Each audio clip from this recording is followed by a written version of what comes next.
हाँ, तो कैसे हैं प्यारे बच्चे आप लोग? आशा करते हैं मस्त होंगे और स्वस्थ होंगे। चलो, हम लोग इतिहास की एक क्लास पढ़ लिए थे जिसमें हम आप लोगों को बेसिक बात बताए, जिसमें हम आप लोगों को क्या बताए थे? बेसिक बताए थे। आज हम उससे आगे बढ़ेंगे, जहाँ तक पढ़ लिए थे उससे आज हम क्या करेंगे? आगे बढ़ेंगे। हम पार्ट 1 यानी फर्स्ट क्लास पढ़ लिए थे जिसमें हम सिर्फ किसके बारे में बताए थे? इंट्रोडक्शन के बारे में बताए थे। सिर्फ हम इंट्रोडक्शन के बारे में बताए थे। आज हम सेकंड क्लास आपको स्टार्ट कर रहे हैं जिसमें हम आप लोगों को आगे बताएंगे, जहाँ तक हम आप लोगों को बताए थे उससे आगे बढ़ेंगे। लेकिन हाँ, जो भी बच्चा वो वीडियो आप नहीं देखे हैं कृपया करके फर्स्ट वीडियो देखेंगे, तब आपको सेकंड वीडियो क्या होगा ज्यादा समझ में आएगा। चलिए, उससे क्लास स्टार्ट करने से पहले वीडियो को क्या कीजिएगा? शेयर कीजिए। वीडियो को क्या कीजिए? शेयर कीजिए। क्लास स्टार्ट करने से पहले वीडियो को क्या कीजिए? शेयर कीजिए। क्लास स्टार्ट करने से पहले वीडियो को क्या करेंगे? शेयर करेंगे। चलिए, अब हम लोग क्लास स्टार्ट करते हैं। आज हम लोग जो क्लास स्टार्ट करेंगे वो कितना है? Second class. वो क्या है? दूसरा क्लास है। चलिए, अब हम स्टार्ट करते हैं।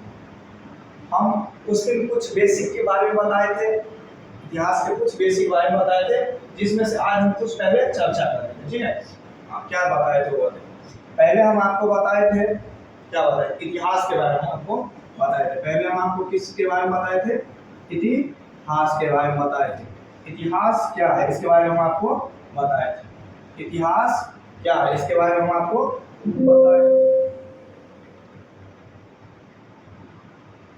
इतिहास क्या है हम आपको इसके बारे में बताए थे। और इतिहास के जनक कौन, यानी इनके जनक के बारे में भी हम आपको बताए थे। चलिए, कोई आदमी बताएंगे इतिहास के जनक कौन है? इतिहास के जनक कौन है बताइए तो। इतिहास के जनक कौन है? इतिहास के जनक किसे कहते हैं? हेरोडोटस को कहते हैं। किसे कहते हैं? हेरोडोटस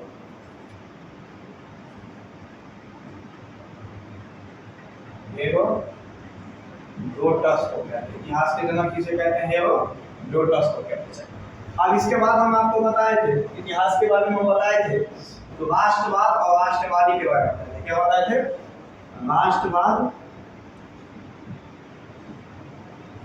राष्ट्रवाद और राष्ट्रवादी के बारे में बताया था। और क्या बताया था हम? राष्ट्रवाद। अब ये राष्ट्रवाद क्या होता है और राष्ट्रवादी क्या होता है इसके बारे में हम बताएं। राष्ट्रवाद क्या होता है? भावना होता है। राष्ट्रवादी क्या है? व्यक्ति होता है। यानी जिस व्यक्ति के अंदर राष्ट्रवाद के प्रति भावना करता है उसी को हम लोग क्या कहते हैं? राष्ट्रवादी कहते हैं। चलिए, अब इसके बाद हम पढ़े थे 1789 के क्रांति के बारे में पढ़े थे। क्या पढ़े थे? 1789 के क्रांति के बारे में पढ़े थे। और 1789 के क्रांति कहाँ के क्रांति? फ्रांस की क्रांति के बारे में। कहाँ की क्रांति के बारे में पढ़े थे? फ्रांस के क्रांति के बारे में पढ़े थे। उस समय जो है फ्रांस का राजा कौन? 1789 के समय जो है फ्रांस का राजा कौन? फ्रांस का राजा कौन? उस समय जो है फ्रांस का राजा कौन था वो बताएंगे? 1789 में जब फ्रांस की क्रांति हुआ था, 1789 के फ्रांस की क्रांति के समय में राजा कौन राजा था? राजा कौन था? लुई 16 था। कौन था राजा? लुई 16 था। राजा कौन था? लुई 16 था। राजा उस समय कौन था? लुई 16। और लुई 16 किस प्रकार के राजा? वो एक निरंकुशवादी राजा। वो क्या थे? वो किस प्रकार के राजा थे? निरंकुशवादी राजा थे। कैसा राजा थे? निरंकुशवादी राजा। वो किस प्रकार के राजा थे? निरंकुशवादी राजा थे। उन्होंने किस प्रकार के राजा थे? निरंकुशवादी। निरंकुशवादी कहने का मतलब एकदम भ्रष्टाचारी होता है। ठीक है, चलिए, अब एक बात और था, इन्होंने इनके समय में एक बात ये था, जो इन्होंने कौन से वंश से आते थे? सबसे पहले इन्होंने आपसे एग्जाम में पूछेगा लुई 16 कौन से वंश से आते थे, तो आप क्या कहेंगे? बोर्बो राजवंश से आते थे। कौन से वंश से आते थे? बोर्बो राजवंश से आते हैं। इन्होंने कौन से राजवंश से आते हैं? बोर्बो राजवंश से आते हैं। उसके बाद इन्होंने सबसे अति तब किया था, एक व्यवस्था लागू किया था। उस व्यवस्था का क्या नाम है? समानती व्यवस्था। कौन सा व्यवस्था लगाए थे? समानती व्यवस्था। इन्होंने कौन से व्यवस्था लगाए थे? समानती व्यवस्था लगाए थे। अब एक बात बताइए, इन्होंने कौन सी व्यवस्था लगाए थे? समानती व्यवस्था। अब ये समानती व्यवस्था क्या होता है? समानती व्यवस्था में क्या होता है, जो समानती व्यवस्था में क्या होता है, समांत को ज्यादा अधिकार दिया जाता है। किससे? किसान मजदूर सबसे क्या होता है? ज्यादा। यदि राजा का एक अपना आदमी होता है जिसे हम लोग क्या कहते हैं? समांत कहते हैं। जिसे हम लोग क्या कहते हैं? समांत कहते हैं। जिसे हम लोग क्या कहते हैं? समांत कहते हैं। अब एक बात यहाँ पे और हुआ था, यहाँ पे एक चीज और हुआ था। एक चीज यहाँ पे क्या हुआ था, बोलिए। एक मध्यम वर्ग होता है। क्या होता है? मध्यम। इनके समय में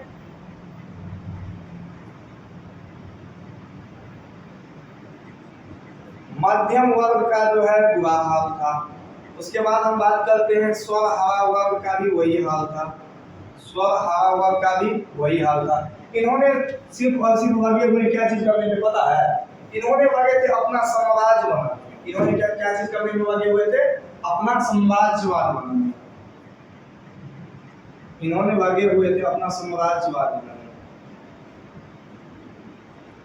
इन्होंने अपना साम्राज्य बनाने में लगे हुए थे। अब ये साम्राज्यवाद क्या होता है? यहाँ से देखिए छोटा छोटा 3-4 प्रश्न बन जाता है। अब 3-4 प्रश्न बनता है। एक चीज, हाँ, इनके शासन काल में बस 2-3 आदमी का ज्यादा महत्व होता था, वैल्यू होता था। वो व्यक्ति कौन है? तो वो व्यक्ति होते थे, कौन होते थे? एक पादरी और दूसरा कुलीन हुआ। इनके समय में बस 2-3 आदमी का स्थिति बढ़िया था, समान का, पादरी का और कुलीन का। इनके समय में बस 2-3 आदमी घुस रहते थे। एक तो पादरी रहते थे, दूसरा वर्ग रहते थे। वो कौन से वर्ग रहते थे? कुलीन वर्ग के लोग रहते थे। बस कुलीन वर्ग कहने का मतलब बहुत पैसा वाला जो आदमी रहता था वो कुलीन वर्ग में आते थे। और पादरी वर्ग मतलब जो ईसाई सब को पूजा पाठ करता है ना, उसे हम लोग क्या कहते हैं? पादरी कहते हैं। चलिए, अब यहाँ पे 3 को क्वेश्चन 4 को बन रहा है। देखिए क्वेश्चन क्या क्या बन रहा है। सबसे पहला क्वेश्चन ये बन रहा है, जो समांतवाद क्या है? ये समानती व्यवस्था क्या है या समांतवादी व्यवस्था क्या है?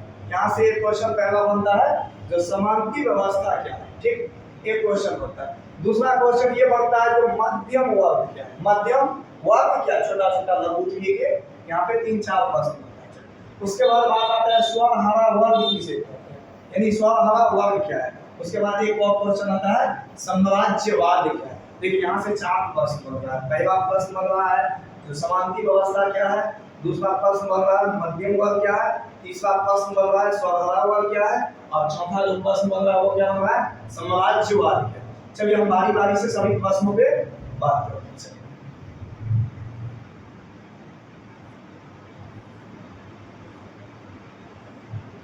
सबसे पहले हम देखते हैं जो आखिर मध्यम वर्ग क्या है, स्वहारा वर्ग क्या है, और उसके बाद साम्राज्यवाद क्या है, समान व्यवस्था। सबसे पहले हम लोग क्या देखते हैं? समानती व्यवस्था क्या है। सबसे पहले हम लोग क्या देखेंगे? समानती व्यवस्था क्या है। अब ये समानती व्यवस्था क्या होता है वो देखिए। समानती व्यवस्था को ही समांतवाद भी कहते हैं। समानती व्यवस्था को ही हम लोग क्या कहते हैं? समांतवाद। यहाँ पे एक क्वेश्चन दिया करके लिख सकते हैं, या इसी को हम लोग क्या कहते हैं? समानती व्यवस्था कहते हैं। समानती व्यवस्था क्या है, यही क्वेश्चन इसमें क्या करेंगे हम लोग? ऐड करेंगे। ठीक है, समानती व्यवस्था क्या? इसी को हम लोग समांतवाद भी कहते हैं और समानती व्यवस्था। अब ये समांतवाद क्या होता है वो समझिए। समानती व्यवस्था का है या समांतवाद का? अब ये होता क्या है वो पहले समझिए। समांतवाद कहने का मतलब ये हुआ जो इसमें गरीब, किसान और मजदूर इस सब का क्या है? समांतवाद कहने का मतलब ये होगा इसमें किसान से ज्यादा अधिकार किसे दिया जाता है? समांतो। किसको? समांतो, यानी जमीन मेरा और अधिकार किसका? समान। समान कौन होता था? राजा के आदमी होते थे, उन्हें क्या कहते थे? समान कहते थे। यानी राजा एक आदमी बना देता था अपना आदमी, उसे क्या कहते हैं लोग? समान कहते थे। अब ये समान व्यवस्था क्या हुआ? देखिए, वैसी शासन प्रणाली जिसमें समांतो या जमींदारों को किसान से क्या दिया जाए? किसान से ज्यादा अधिकार दिया जाए, जिसे हम लोग क्या कहते हैं? समांतवाद कहते हैं। देखिए, वैसा शासन जिसमें समांत या जमींदार को किससे ज्यादा अधिकार मिले? किसान से ज्यादा अधिकार मिले, उसे हम लोग क्या कहते हैं? समांतवाद कहते हैं। इसमें क्या होता है, समांत को किसान से ज्यादा अधिकार दिया जाता है, उसे हम लोग क्या कहते हैं, समांतवाद। अब उसके बाद बात आता है मध्यम वर्ग। किसका बात आता है, मध्यम वर्ग। अब देखिए मध्यम वर्ग क्या होता है। मध्यम वर्ग कहने का मतलब ये हुआ, तो हम लोग मध्यम वर्ग कहने का मतलब न बेसी धनी न बेसी गरीब। तो मध्यम वर्ग कहने का मतलब ये हुआ, जो जैसे कि हम लोग कोई बात होता है तो हम लोग क्या कह देते हैं, जो हम लोग मिडिल क्लास फैमिली से, क्या कहते हैं हम लोग, मिडिल क्लास फैमिली से, यानी हम लोग मध्यम वर्ग से, या तो नहीं तो ज्यादा पैसे वाले हैं और नहीं तो गरीब है, ज्यादा गरीब है या नहीं तो ज्यादा अमीर है। अब देखिए इसमें होता क्या था मध्यम वर्ग में, मध्यम वर्ग में क्या है, देखिए आदमी को कमाना पड़ेगा, खाने के लिए क्या करेगा, कमाना पड़ेगा, और छोटा छोटा नहीं तो कोई बिजनेस करना पड़ेगा। जैसे कि देखिए बिजनेसमैन क्या होता है, पैसा वाला का बेटा तो ज्यादा पढ़ता नहीं। ये मध्यम वर्ग में क्या होता है, सबसे ज्यादा पढ़ा लिखा वर्ग कौन होता था, मध्यम वर्ग। सबसे ज्यादा पढ़ा लिखा, सबसे ज्यादा पढ़ा लिखा वर्ग कौन होता था, मध्यम वर्ग होता था। सबसे ज्यादा पढ़ा लिखा कौन होता था, मध्यम वर्ग होता था। और समाज में रहने वाले वैसे लोग जो अपना जीवन निर्वाह छोटे छोटे व्यापार और नौकरियों के माध्यम से करते हैं, उसे हम लोग क्या कहते हैं, मध्यम वर्ग कहते हैं। यानी क्या हुआ, मध्यम वर्ग कहने का मतलब कमा रहे हैं तो खाएंगे, यदि कमाएंगे नहीं तो नहीं खाएंगे। या तो छोटा छोटा कोई बिजनेस करते हैं हम लोग, और नहीं तो क्या करते हैं, छोटा सा कहीं पे नौकरी करते हैं। यानी हम लोग मध्यम वर्ग में क्या है, ज्यादा पढ़ा लिखा होता है। जैसे कि जो धनी है, ज्यादा अपर कास्ट, अपर जो है, जैसे जो ज्यादा पैसा वाला है वो सबका क्या है, उसका जैसे कि मुकेश अंबानी जी को देखिए, उनको क्या बिजनेस है, तो उनका बेटा जहाँ तक पढ़ा नहीं तो क्या हुआ, अपना बापू जी वाला संपत्ति को संभालने लग जाते हैं। लेकिन मध्यम वर्ग में ऐसा नहीं होता है, उसे क्या है, जीवन जीने के लिए क्या करना पड़ता है, एक छोटा सा कहीं से नौकरी करे या तो कोई छोटा व्यापार करे, फिर वो चले। तो मध्यम वर्ग क्या समझ में आया आपको। तो समाज में वैसे लोग न ज्यादा गरीब है न अमीर है, उसे हम लोग क्या कहेंगे, मध्यम वर्ग। अब एक और आता है निम्न वर्ग। क्या आता है, निम्न वर्ग। निम्न वर्ग में क्या होता है, निम्न वर्ग में ये होता है, जैसे कि सुबह की भोजन करता है ना, तो रात के लिए सोचता है, बेचारा अपना जीवन के लिए सुबह का यदि 2 रोटी की व्यवस्था किया तो शाम के लिए सोचता है, और जब शाम के लिए 2 रोटी की व्यवस्था करता है तो सुबह के लिए सोचता है। उसी तरह के वर्ग के लोग को हम लोग क्या कहते हैं, स्वर्ग हवा वर्ग कहते हैं। उसी निम्न वर्ग को हम लोग क्या कहते हैं, स्वर्ग हवा वर्ग भी कहते हैं। चलिए हम लोग अब देखते हैं स्वर्ग हवा वर्ग क्या है।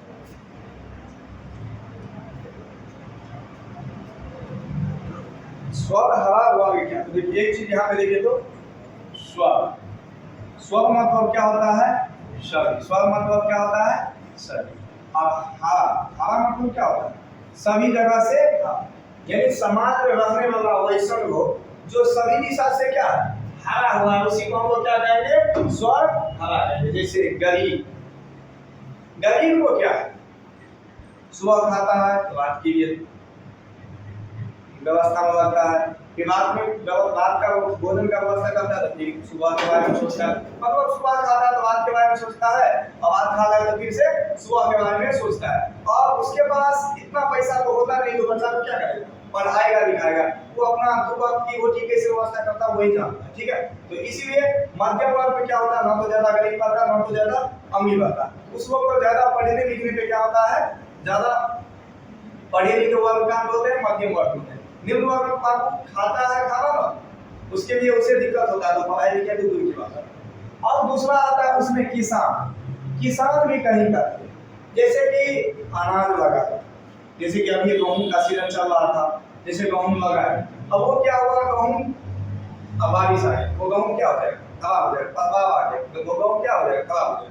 तो ये भी किसान भी कहीं का नहीं। देखिए सब चीज से लड़ता है, लेकिन किसान किससे लड़ता है, भगवान से लड़ता है। किसान किससे लड़ता है, भगवान से लड़ता है। अब बात आता है मजदूर, मजदूर लोग भी ये भी कहीं का नहीं कि बेचारा को 300-400 मिलता है, उसमें से इसका फिक्स है तो 100 रुपया का दारू पिए, कितना का दारू पिएंगे, कम से कम 100 रुपया का ही दारू पिए।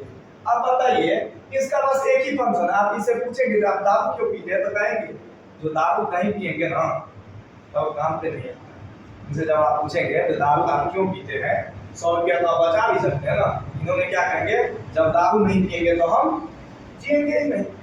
इतना थकान हो जाता है ना जो हम कल आ नहीं पाएंगे। इसीलिए इन्होंने क्या करते हैं, दारू भी पीते हैं। ठीक है, तो इन्होंने वो 200-300 कमाता है बेचारा, उसमें से 100 का क्या करता है, 300-400 में से 100 का क्या करता है, दारू के पी जाता है। अब बाकी में अपना सामने मस्ती से अपना घर आता है। ठीक है, तो ये भी होता है। तो स्वस्थ हवा में कौन आ जाता है, गरीब लोग आ जाता है, किसान लोग आ जाता है और मजदूर लोग आ जाता है। तो क्या लिखेंगे, समाज में रहने वाले वैसे लोग जिसमें गरीब किसान मजदूर शामिल होते हैं उसे स्वभावा वर्ग कहते हैं। जिसके पास पूंजी का क्या होता है, अभाव होता है, तथा जिसकी स्थिति क्या हो, दयनीय हो। जिसकी स्थिति क्या हो, दयनीय हो। किसान को, गरीब को, मजदूर को, इस सब की क्या है स्थिति, क्या है, दयनीय है। किसान को क्या है, पूंजी का अभाव रहता है ना, पूंजी का क्या रहता है, अभाव रहता है। तब तो देखेंगे बहुत ऐसा किसान होते हैं जो उसमें अच्छा केमिकल का यूज नहीं कर पाते ताकि बढ़िया से उसका फसल हो। ठीक है, तो ये होता है। अब आता है, देखिए हम लोग क्या सब पढ़े, सबसे पहले हम लोग पढ़े जो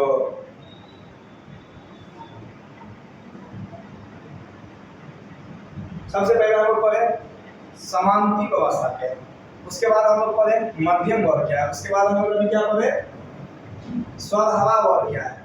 अभी हम जो पढ़ने जा रहे हैं वो क्या है, समाजवाद क्या है, साम्राज्यवाद क्या है, साम्राज्यवाद क्या है। अब ये साम्राज्यवाद क्या होता है वो समझिए। सबसे पहले साम्राज्यवाद कहने का मतलब, जैसे कि अपना ये देश है भारत, अपना ये देश कौन सा है, अपना प्यारा सा देश है क्या।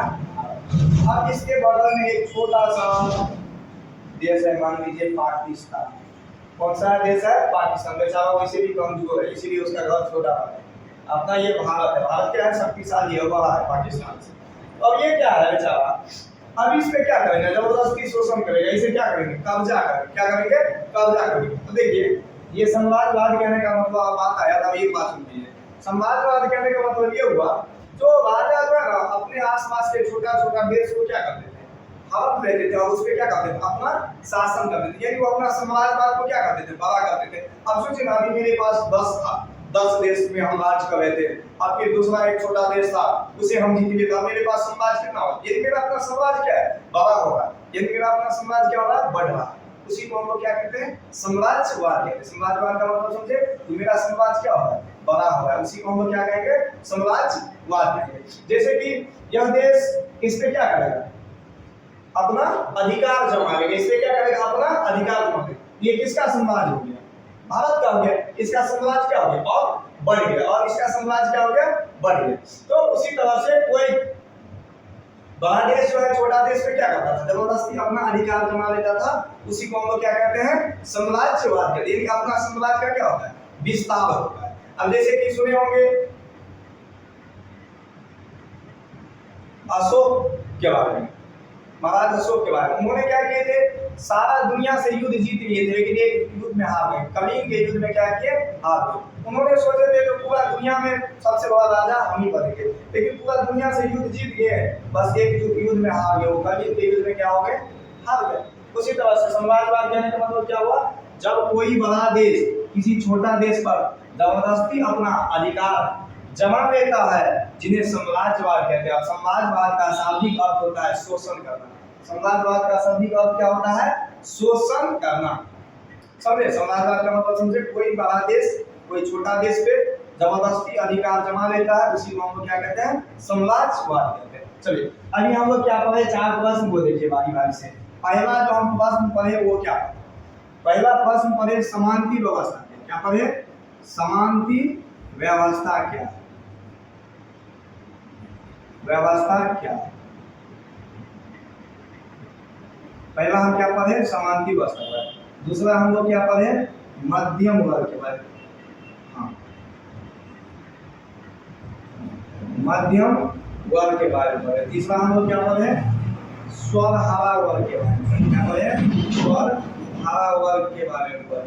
और चौथा हम लोग क्या पढ़े, साम्राज्यवाद के बारे में पढ़े। क्या पढ़े, साम्राज्यवाद वाल के बारे में बोले, ठीक है।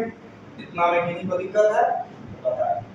तो ये क्या है, समांती व्यवस्था क्या है समझ गए, मध्यम वर्ग क्या है, स्वभाव वर्ग क्या है और समाजवाद क्या है। तो समांती व्यवस्था क्या था समझ में आ गया, यानी किसान से ज्यादा अधिकार किसको दिया जाता था, समाज को दिया जाता था, उसे हम क्या कहते हैं समांती व्यवस्था कहते हैं। मध्यम वर्ग फिर क्या है, जिसमें समाज के ऐसे लोग आ जाते हैं जिसमें सबसे पढ़ा लिखा वर्ग किस में आते हैं, मध्यम वर्ग में आते हैं। स्वभाव वर्ग क्या है, सभी दिशा से हवा वर्ग को हम लोग क्या कहते हैं स्वभाव वर्ग कहते हैं। समाजवाद कहने का मतलब समझे, कोई बड़ा देश कोई छोटा देश का अपना अधिकार जमा लेता है उसी को हम लोग क्या कहते हैं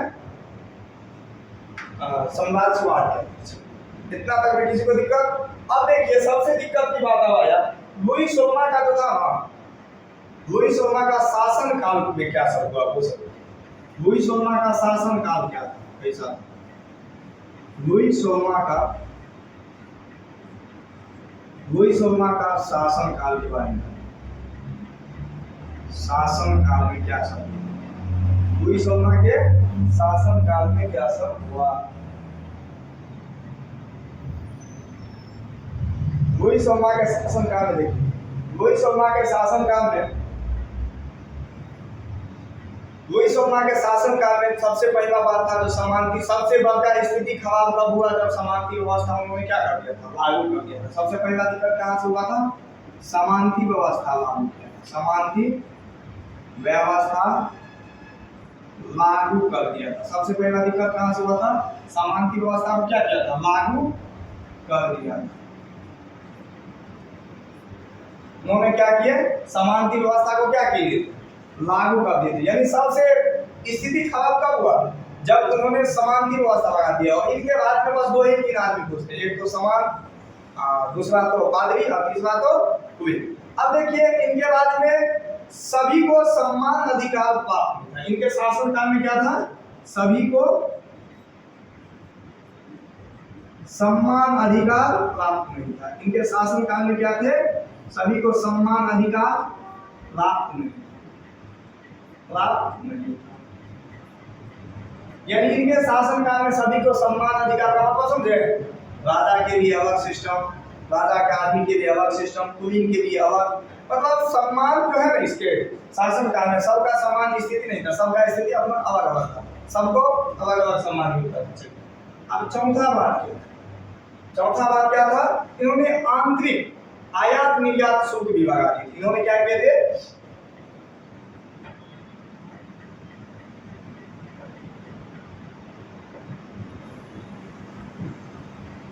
आंतरिक आयात निर्यात। अब ये आंतरिक आयात निर्यात क्या होता है वो बताते हैं। आंतरिक आयात निर्यात शुल्क लगा दिया। इन्होंने क्या किया था, आंतरिक आयात निर्यात में शुल्क लगा दिया। अब देखिए एक बात बताते हैं, आंतरिक आयात निर्यात का मतलब क्या होता है वो सब। जैसे कि देखिए अब ये मेरा देश भारत है, अब ये अपना देश भारत है, देखिए यहाँ पे अपना देश क्या है, भारत। अब क्या होता था, जैसे कि फ्रांस के बारे में बताते हैं, फ्रांस के बारे में हम लोग पढ़ रहे हैं ना, फ्रांस के बारे में। अब ये फ्रांस है, फ्रांस में क्या है, यहाँ छोटा छोटा राज्य, छोटा क्या है फ्रांस के राज्य, ये फ्रांस है और ये फ्रांस के क्या है छोटा अपना क्या है राज्य, सौंसे फ्रांस में सौंसे क्या है राज्य, ठीक है। अभी क्या होता था, जब आप यहाँ से यहाँ जाएंगे ना, आप जब यहाँ से यहाँ जाएंगे ना आपको टैक्स देना पड़ता था। यानी यहाँ से यहाँ आप जब जाएंगे ना तो आपको टैक्स देना पड़ता है। जैसे कि देखिए ये अपना भारत है, अब ये भारत में क्या है, जैसे कि यह हो गया आपको यूपी हो गया, ये एमपी हो गया, ये मुंबई हो गया, ये दिल्ली हो गया, हरियाणा हो गया, पंजाब हो गया, लुधियाना हो गया। अब देखिए क्या हम इस राज्य से उस राज्य में जाते तो हमें टैक्स देना पड़ता नहीं ना। उन्होंने क्या किए थे, जो इस राज्य मतलब एक ही देश में दूसरे राज्य में जाते तो हमें पैसा देना पड़ता नहीं ना, सिर्फ और सिर्फ क्या देना पड़ता है, किराया जो होता है उसका भाड़ा जो होता है वो हम लोग देते हैं, हमें इस सब के लिए टैक्स देना पड़ता है ना।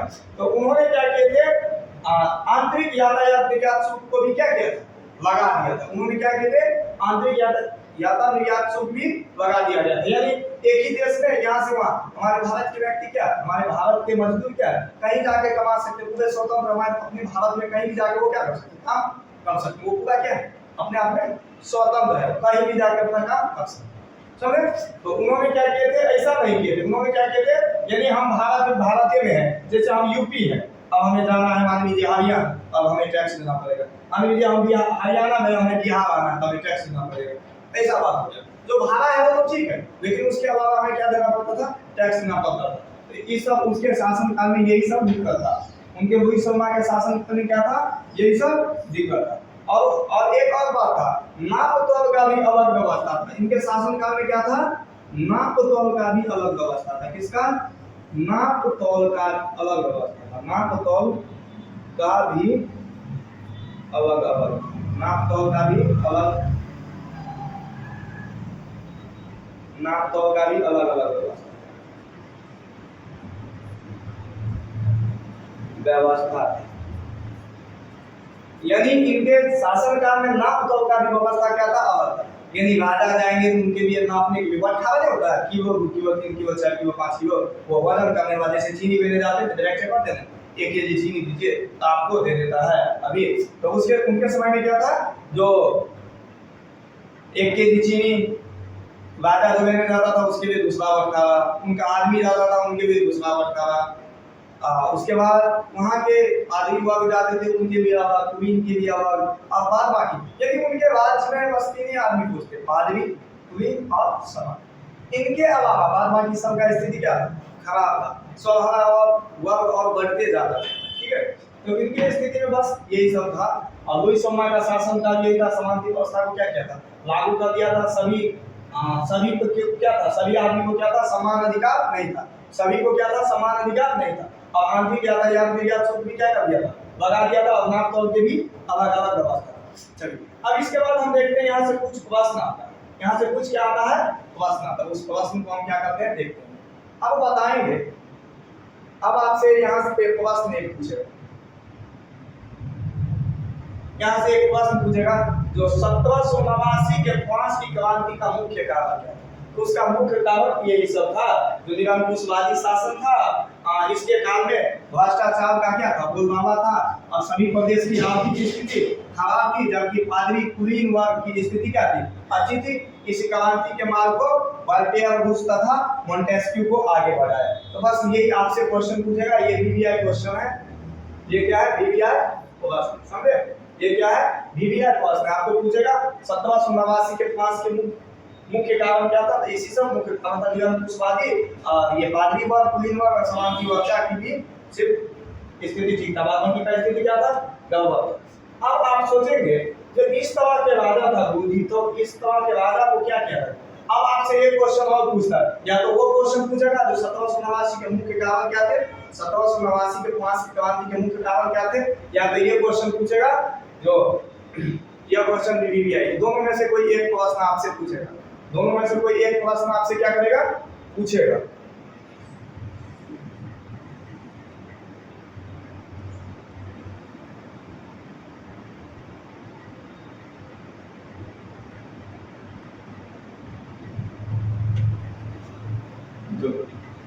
देखिए इसमें से दोनों में से कोई एक प्रश्न आपसे क्या होगा, पूछेगा। या तो ये पूछेगा 1789 की फ्रांस क्रांति के बाद किए गए मुख्य कार्य क्या, यानी आपसे ये पूछेगा जो 1789 के बाद जो है क्या क्या काम किया गया, उसके बारे में आप हमें बताइए।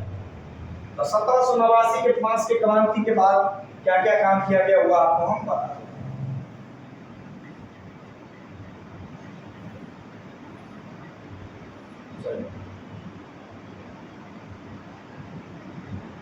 सत्रह सौ नवासी के क्रांति, 1789 ईस्वी के फ्रांस की क्रांति के बाद किए गए मुख्य काम क्या सब हो सकते हैं।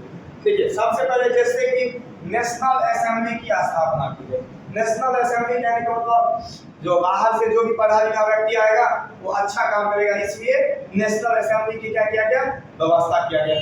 दूसरा काम क्या किया गया हुआ, नया संविधान भी बनाया गया। क्या किया गया, नया संविधान भी बनाया गया। तीसरा काम क्या किया गया, सभी आदमी को क्या दिया गया, सम्मान अधिकार दिए।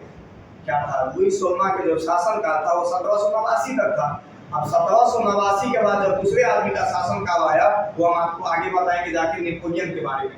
आगे जाकर आपको हम नेपोलियन के बारे में बताएंगे, अभी इसके बारे में पहले बता देते हैं। तो उसमें क्या किया गया, जो सभी आदमी को समान अधिकार नहीं था उसके शासन काल में, तो सभी आदमी को क्या किया गया, सम्मान अधिकार दिया गया, समानती व्यवस्था को क्या किया गया, खत्म किया गया, आंतरिक यातायात निर्यात शुल्क को क्या कर दिया गया, खत्म कर दिया। यानी उनके शासनकाल में आंतरिक यातायात निर्यात जो शुल्क था उसे क्या कर दिया गया, इस समय में खत्म कर दिया गया। उसके बाद नाप तौल की भी सम्मान पद्धति को क्या किया गया, अपनाया गया। यानी राजा के लिए अलग, राजा के आदमी के लिए अलग व्यवस्था था, पाली के लिए अलग, कुलीन के लिए अलग, उस व्यवस्था को क्या किया गया, खत्म कर दिया गया। उसके बाद क्या था, फ्रेंच को राष्ट्रभाषा की दर्जा दे दिया। मतलब समझे, फ्रेंच का अपना एक भाषा था, फ्रांस का एक अपना भाषा था, फ्रेंच उसे क्या किया, राष्ट्रभाषा का क्या किया गया, दर्जा दे दिया गया। जिस तरह से हम लोग का राष्ट्रभाषा क्या है, हिंदी है, उसी तरह से वहाँ की राष्ट्रभाषा था, उसे क्या किया, दर्जा दे दिया। और अपना एक अलग संविधान बनाया गया, और उन्होंने क्या किया, अपना एक अलग से संविधान बनाया। ठीक है, आपसे यही पूछेगा, आपसे पूछेगा तो 1789 के क्रांति के बाद किए गए कार्य को बताए, यही कार्य इनके शासनकाल में यही सब व्यवस्था लागू हुआ था, जिसके बारे में आपको बताया। उसके शासनकाल में क्या सब व्यवस्था था, जैसे कि समान दुआल का बोलबाला था, जैसे कि आंतरिक यातायात निर्यात शुल्क था, उसके बाद नाम तौल की अलग पद्धति सब था। ये सबको क्या किया गया, इस सबको हटा दिया गया। ठीक है, 1789 की क्रांति के बाद उसी समय क्या हो गया, उसका मृत्यु हो गया। आप सोचिए, अब देखिए उसके बारे में आप इतना सुने तो इतना बुरा लगा। अब सोचिए, जो आदमी ने उसे इतना झेला, उनके मन में क्या क्या सवाल आता है वो सोचिए। जो आदमी, अब देखिए हम लोग अभी यदि सुन रहे हैं तो हम लोग को इतना दिक्कत हो रहा है, लेकिन जो आदमी इसे झेला होगा उसे कितना दिक्कत होगा, है बताइए।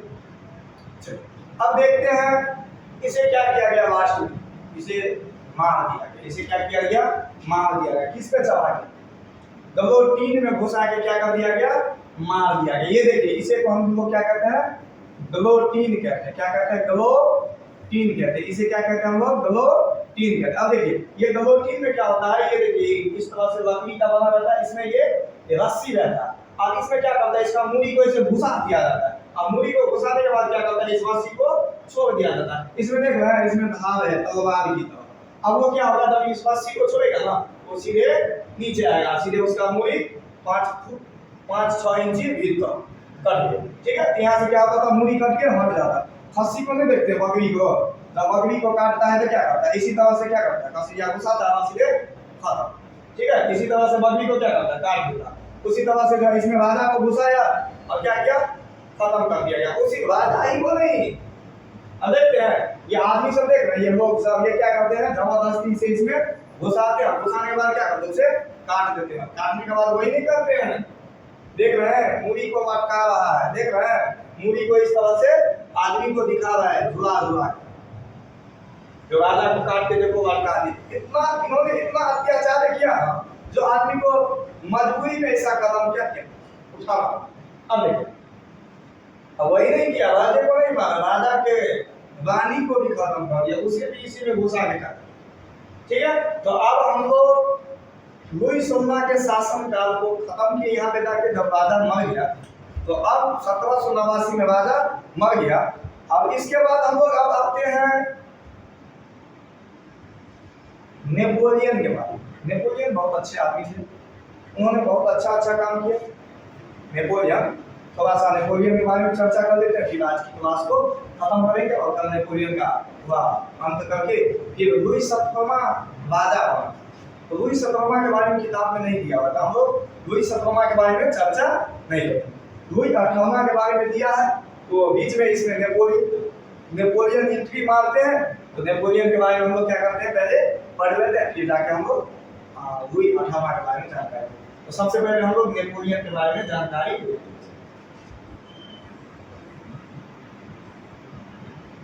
अब हम लोग नेपोलियन के बारे में हम लोग क्या कर रहे हैं, जानकारी। अब बताइए नेपोलियन का जन्म कब हुआ? नेपोलियन का जन्म कब हुआ था? तो 1769 ईस्वी। कब जन्म हुआ था? 1769 ईस्वी। नेपोलियन का जन्म कब हुआ था? 1769 ईस्वी। नेपोलियन का जन्म कब हुआ था? 1769 ईस्वी। अब उनका जो जन्म हुआ था यही नेपोलियन की हुआ था। नेपोलियन यही है, ये जो आप देख रहे हैं ये क्या है, ये क्या है, नेपोलियन। अब देखिए इसका फोटो थोड़ा जूम करके दिखा रहा है, यही नेपोलियन, समझे। ये क्या है? नेपोलियन है। ये क्या है? नेपोलियन। अब देखिए इसके बारे में कुछ आज बेसिक जानकारी ले लेते हैं, उसके बाद हम आपको आगे चलेंगे, तब आगे इसके बारे में जानकारी देते हैं, पूरी जानकारी। कब हम इसके बारे में आपको फुल जानकारी देंगे। आज हम थोड़ा छोटा सा जानकारी देते हैं नेपोलियन के बारे में।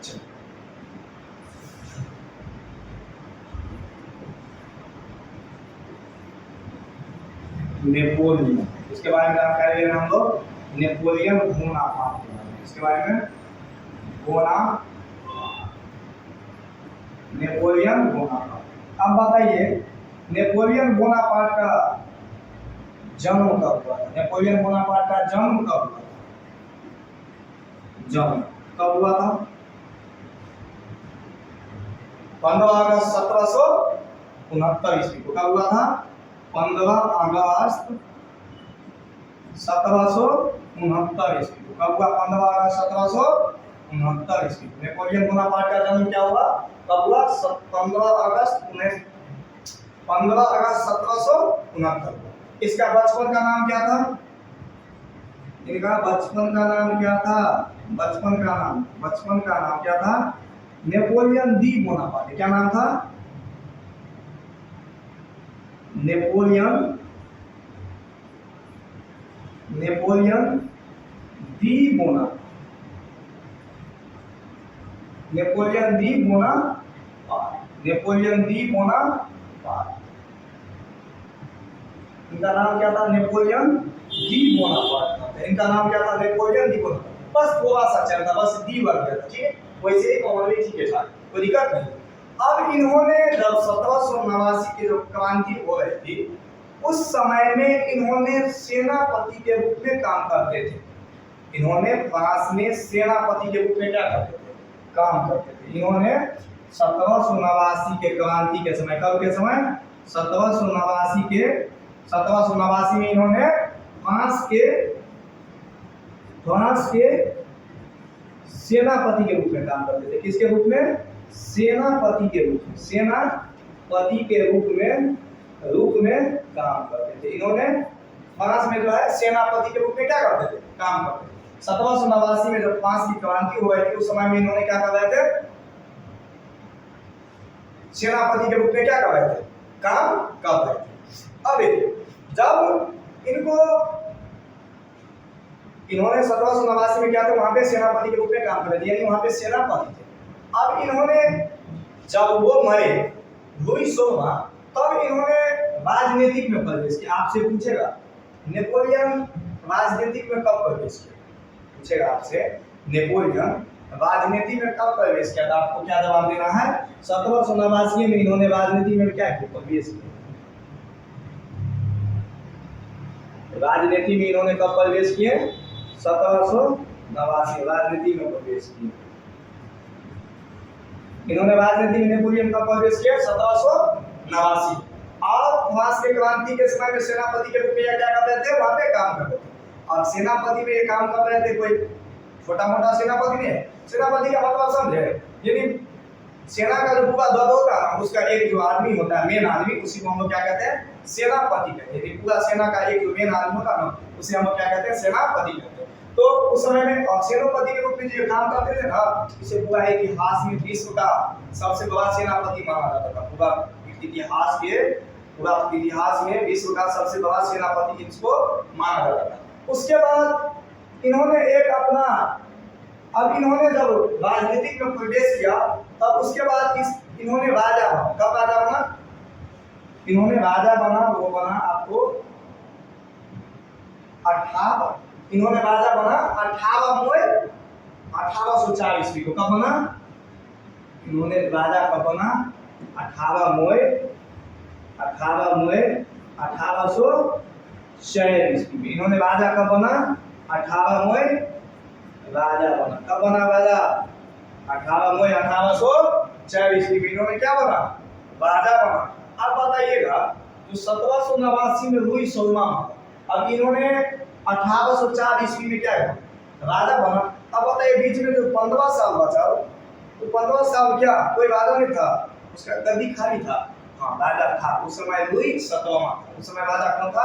लुई सतवां था। और लुई सतवां के बारे में किताब में नहीं है, लुई सतवां के बारे में किताब में नहीं है, इसीलिए हम लोग को लुई सतवां के बारे में नहीं पढ़ा, ठीक है। तो उसके बाद हम लोग को लुई 16 के बाद बीच में आ जाता है नेपोलियन के बारे में, और नेपोलियन के बाद एक के बाद अब इसके बाद जब नेपोलियन खत्म होगा, नेपोलियन जब मरेगा उसके बाद लुई 18वां का है, लुई 18वां का किताब में दिया हुआ है, हम लोग लुई 18वां के बारे में जानकारी लेंगे। तो लुई देखिए नेपोलियन बोनापार्ट का जन्म कब हुआ था? 15 अगस्त 1769 को। नेपोलियन बोनापार्ट का बचपन का नाम क्या था? Napoleon D Bonaparte. और उसके बाद इन्होंने 1789 में क्या थे? सेनापति थे। फ्रांस के 1789 में इन्होंने क्या थे? सेनापति थे। और 1789 में इन्होंने क्या किए? फ्रांस के में राजनीति में प्रवेश किए। अब इनको कितने दिन बाद इन्होंने राजा बने? देखिए जैसे कि कोई भी आदमी, जैसे हम ही राजनीति में अभी प्रवेश करेंगे तो थोड़ी नहीं जीत जाएंगे, नहीं जीतेंगे, उसमें कुछ समय लगता है, इनको भी कुछ समय लगा। इनको कब सफलता मिला? 1840 में। कब मिला सफलता? 1804 ईस्वी में सफलता मिला। अब उसके बाद इन्होंने क्या किया? अपना एक, जब इन्होंने राजा बन गए ना, राजा बनने के बाद एक अपना कानून बनाए। क्या बनाए? अलग कानून बनाए। क्या बनाए? अलग कानून बनाए। उस कानून का नाम बताइए। तो अलग एक कानून बनाया, उस कानून को क्या कहते थे? नेपोलियन संहिता कहते। क्या कहते थे? नेपोलियन संहिता कहते थे। नेपोलियन